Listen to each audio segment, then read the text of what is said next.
Répété de certains de ces appareils ont semé la pagaille cette semaine à l'aéroport de Gatwick à Londres. On en a parlé hier soir. Aujourd'hui, les drones sont accessibles à tous, mais leur utilisation est très encadrée par la loi.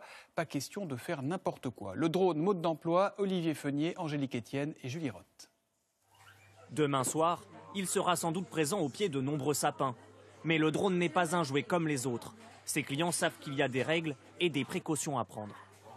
Dans des parcs où il n'y a pas trop de monde autour, accompagné d'un parent. Je pense que de toute manière, c'est interdit sur la plupart des endroits et que de rester sur une propriété privée, c'est pas plus mal. Car en effet, s'il est possible d'utiliser un drone dans son jardin, son usage reste soumis à de nombreuses restrictions. Interdiction par exemple de survoler une agglomération ou des personnes. Il n'est pas possible non plus de voler à plus de 150 mètres de haut. Depuis le 1er juillet 2018, il est en plus obligatoire de suivre une formation pour piloter des drones de plus de 800 grammes comme celui-ci. Et même pour ces professionnels, le vol reste très encadré. Ici, on a le droit de survoler parce qu'on est en dehors de la zone urbaine. Au niveau de la zone urbaine, c'est possible, sous réserve de faire une déclaration à la préfecture 5 jours avant. Et par exemple, tout ce qui est route, habitation, survol de public, c'est complètement interdit.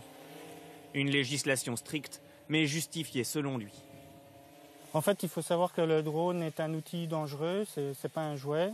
Même un drone de 500 à 1 kg, si ça chute de 50 mètres, ça reste très dangereux et pourrait blesser, voire tuer quelqu'un. Autre interdiction, le survol de sites sensibles. Il y en a 247 en France, des aéroports, des centrales nucléaires ou encore des bases militaires.